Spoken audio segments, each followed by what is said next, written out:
The radio in your car, otherwise known as the head unit, has evolved rapidly since the early 2000s. My car, being a 2005, shows this perfectly with a combination of cassette player and 6-disc CD changer. Rapid evolution requires us to adapt to old technology to meet our more modern needs.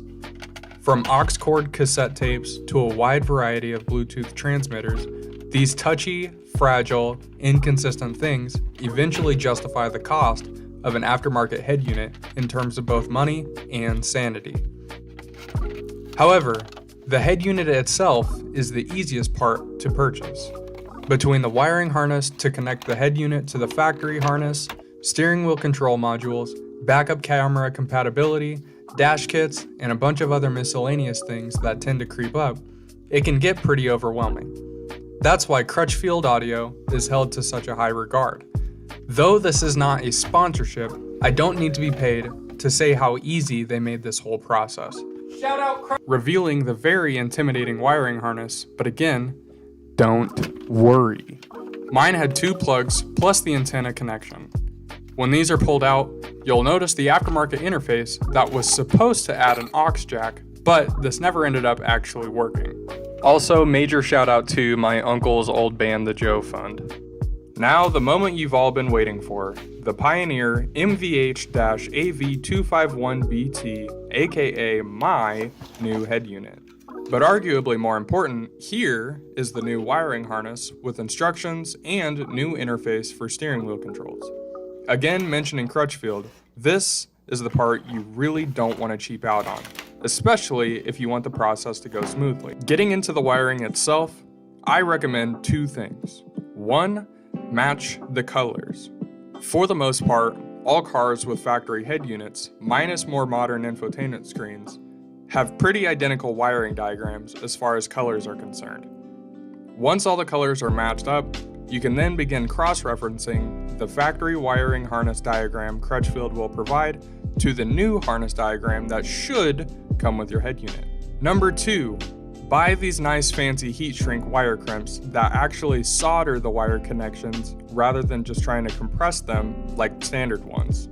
A whole case of them is like $10, so I'll just go ahead and link the set that I'm using in the description, as well as my merchandise, baby. You know, we got hats, hoodies, beanies, coffee mugs, and t-shirts starting at the low price of $14.95. Be sure to head over to jessebussy.com for all of your shag and wagon needs. But before we get too carried away, we do have to program this to whatever head unit we're plugging into. We're plugging into a Pioneer head unit, meaning we need to click this little arrow to 7. To make sense of this rat's nest here, if we look into the back, we have this auxiliary, which plugs into our interface here. And then we have this USB port here. That just goes to the phone, so you can have a trickle charge slash Android audio and, Apple CarPlay, that kind of thing. And then the antenna have plugged in here, and then this just plugs into the factory antenna in there. And then essentially we just went through the wiring diagram that was offered with the head unit itself.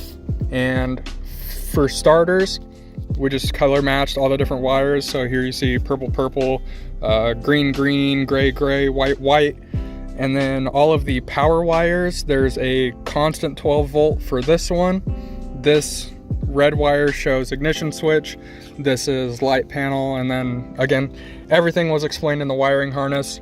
There are other accessories like parking brake. There's a reverse wire in here in case you want to install a backup camera. There's a second power wire. There's a mute wire, and then a remote wire in case you ever want to run an aftermarket amplifier. So from there, this is going to be kind of our moment of truth to see if everything we did was worth it. We are going to take and plug in the factory harness like that. Click. We're going to turn off our flash. And we're just gonna turn it to the on position.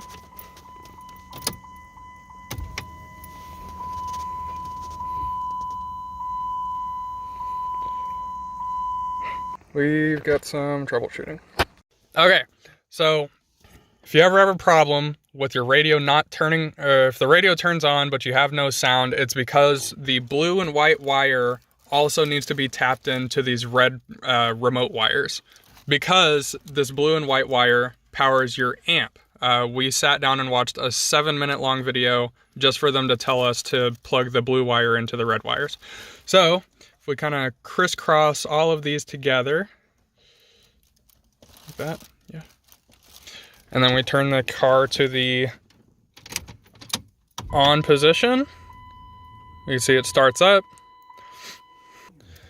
True that people are way Look at that. Satisfied after making. So for the fourth time now, we're gonna go ahead and connect all of those wires, make sure everything's put together properly, and then we'll worry about all the other stuff some other day. So, but for now, let's go ahead and put those together and get it put back together.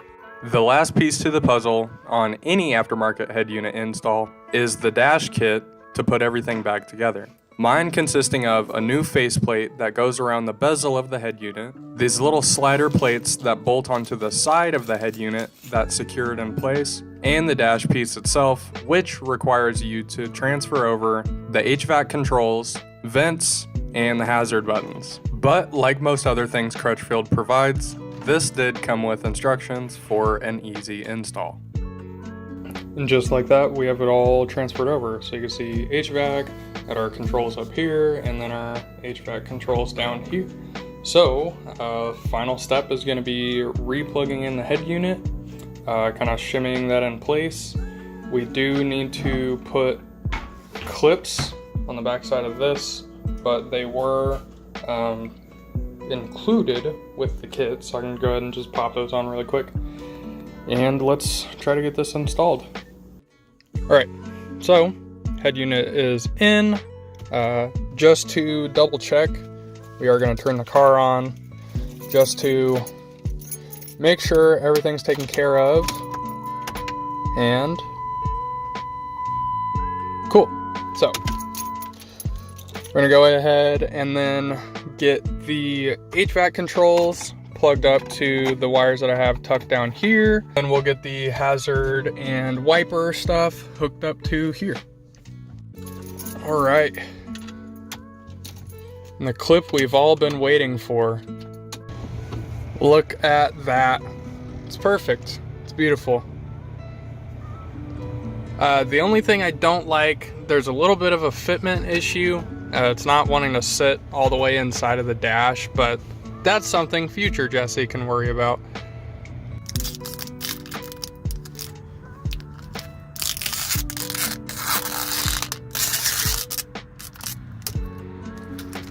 Yes, I'm filming this at the same time as the merch plug, whatever.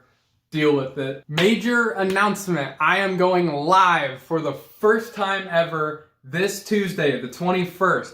I'm going to be going live this Tuesday, hopefully other Tuesdays as well. But yeah, this Tuesday especially, 7 p.m. Be there or be square. And for all of the really, really cool people who stayed all the way to the end of the video to watch all of this stuff, there's a secret surprise. This is our first project, the 67 Impala SS with a very nice story time to go with it.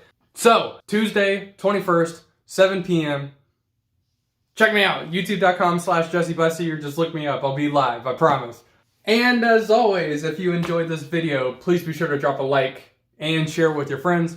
If you consider subscribing, click over here. If you want to see what YouTube recommends you watch next, click over here. And as always, I look forward to seeing you guys next time.